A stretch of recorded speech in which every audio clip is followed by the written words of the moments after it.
that the security situation is much better. I think also the energy supply is much more predictable. So what is your interpretation of this increase in FDIs? Do you want more FDIs? And are you pretty sure that you're going to be able to keep the security situation at this level and also further develop and improve when it comes to predictability on the energy side? Well, you know, in 2019 was the safest year in Pakistan since 9/11. And when Pakistan participated in the U.S. war on terror, the security situation deteriorated, and for a time, you know, there were bomb blasts going on, and there was no question of foreign investment coming in. There were foreign advisories from various countries. So we had a real dip in foreign, as understandable if you have a security situation that bad. So 2019 was the the safest year after 9/11. And that was reflected in our tourism. And between 2018 and 19, our tourism doubled in 1 year. And really, this is the great potential of Pakistan in tourism, which is untapped completely. Because Pakistan has historical tourism. It has that 5,000-year-old Indus Valley civilization, the Mohenjo-daro civilization, which is one of the oldest. Then it has religious tourism. It has some of the most sacred sites for Hinduism, Sikhism, Sufism, and then Buddhism.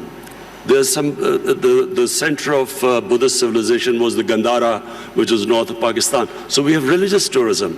And then the mountain tourism in Pakistan, almost half the peaks, over 24,000 feet, are in Pakistan.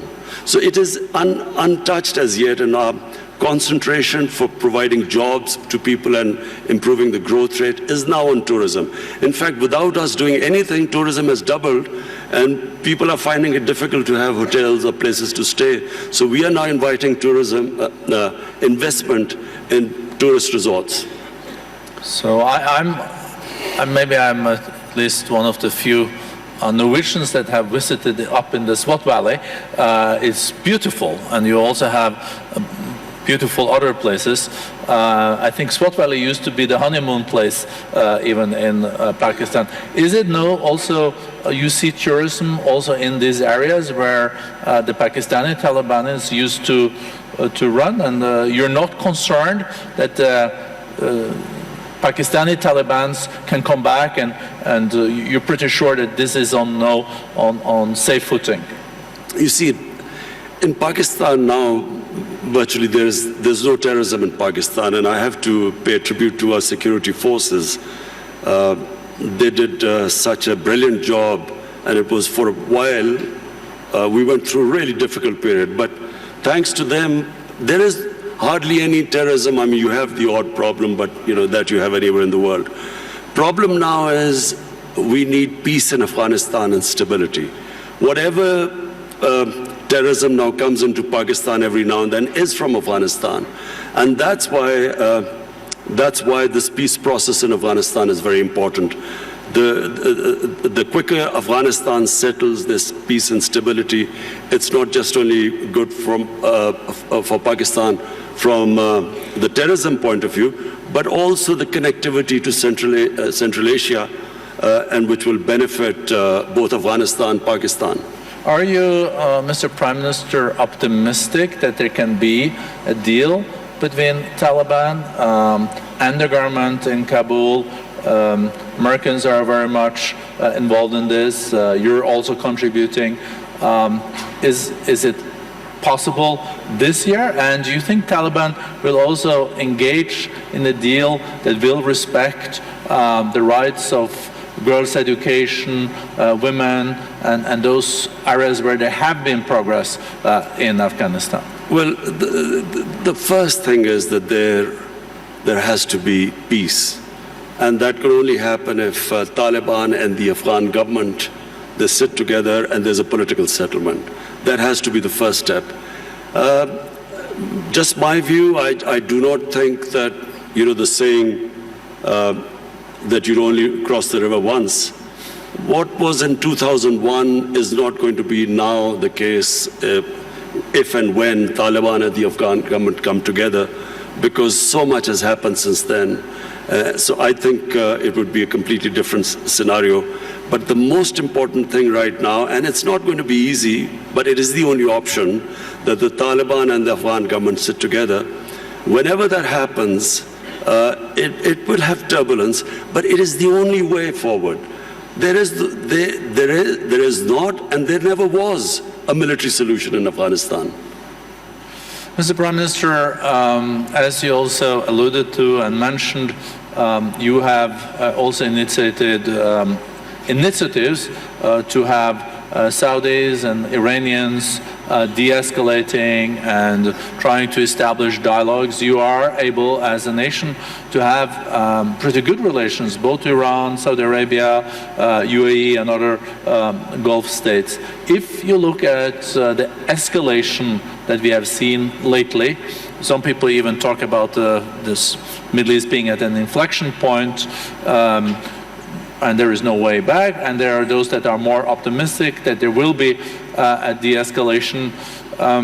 You will continue to contribute in that process, and how do you see that unfolding in the year to come after Americans killed General Soleimani and etc.? Is U.S. deterrence back in the region? Are you short-term, medium-term optimistic on de-escalation, or is this something that really keeps you up at night?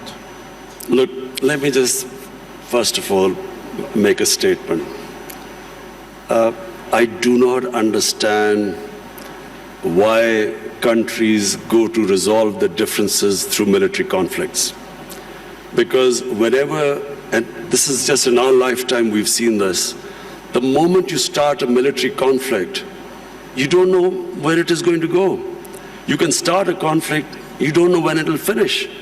And then it has unintended consequences. So we have seen in front of our eyes Pakistan joining the US war on terror. And I was the one who was objecting to it. I was openly against it, and I thought Pakistan should have stayed neutral. It should not have become partisan. Because Pakistan had nothing to do with 9/11. There were no Pakistanis involved. Al-Qaeda was in Afghanistan. And I remember then President Musharraf telling us, it's only a matter of a few weeks. So 70,000 people dead later, 10 years later, over $100 billion lost to the economy later, finally we realized we had made a mistake. And the US and Afghanistan, 18, 19 years of this war, and what, $1 trillion down the drain. So I do not think this is a way to resolve issues. And the worst thing that could happen is if it is a conflict between Iran and the US and its allies, it'll be a disaster. It'll be a disaster for us, Pakistan, it'll be a disaster. It'll be a disaster for the developing world, because the oil prices will shoot up. Already we are trying to barely manage our budgets and our current account situation. Suddenly everything will be offset. It'll cause poverty in the world. And God knows how long it will go on. So, we in Pakistan pray that this does not happen. We have tried our best. We've already talked to Saudi Arabia, Iran, the United States. I spoke to President Trump yesterday. And I told him that this would be a disaster for us if this war starts. Did he agree? He didn't say anything. You can share with us. It stay in this room. No, I'm serious. He didn't say anything. But I think I think he understood, because this would be, in my opinion, it'll be insanity. Because just Afghanistan is still not resolved, and Iran would even be a bigger problem. Mr. Prime Minister, you also underlined, coming back to the more domestic opportunities and challenges in your country, this accelerator that we have agreed on on skills and upskilling and reskilling between the World Economic Forum and Pakistan. I think there is a huge potential. I think the youth bulge, the youth of Pakistan is a huge opportunity. How important do you think education is in this context, and how do you look at the national curriculum and the madrasas and the importance of teaching world-class math and sciences? You know, the tragedy of my country, because as I said, I grew up with my country, and in the 60s, Pakistan was the most exciting thing happening in Asia. It was the fastest growing country. We were moving fastest towards industrialization, our universities. I think your GDP was even higher than India's per capita, wasn't it? It's certainly, our industrial production was more than the 4 Asian tigers put together, Indonesia, Malaysia, Thailand, and Philippines. So it was, you know, the fastest growing country. And we lost our way. One was ill-conceived nationalization, which stunted this industrial growth. We could have done what China did. They created wealth and they used the wealth to lift the bottom tier of the population. But just because the rich got richer, it didn't mean that we should have stopped this industrialization by nationalization.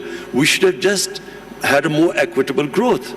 But that was one where we went wrong. And secondly, we just did not pay enough attention to our education system. So we developed this 3-tier education system, English medium for an elite. Then there was Urdu medium, which was for the masses. And then there was Dini madrasas. 3 parallel systems going. So what my government is now trying to do is to synthesize the system, get the core issue, the core syllabus should be for the same for everyone. And give everyone equal opportunities. The education system actually created the differences, economic differences between people, because people could not go on to the higher class because they were not equipped by the education system. So this is what we are trying to do: change the flaws of education system by synthesizing it. Thank you very much, Prime Minister. I see the time is out. I would have liked to continue this conversation. I think we're all very impressed with the reform agenda. We're seeing economic growth is being back. We see that foreign direct investments are there. So thank you for sharing this with the community. Well, economic growth is still coming, hopefully this year. The economy is stabilized. The growth is the second thing. As I said, I've never been insulted so much. Not insulted is not the word, but lacerated by the media, the way the media has attacked me because of the stabilization program. But this now, 2020, is the year we want to lift our growth rate and provide jobs to our young people. And I think you can also rely on the Davos community when it comes to supporting your agenda for reforms in your country, so you get back growth and a more inclusive growth. Thank you so much, Mr. Prime. Thank you.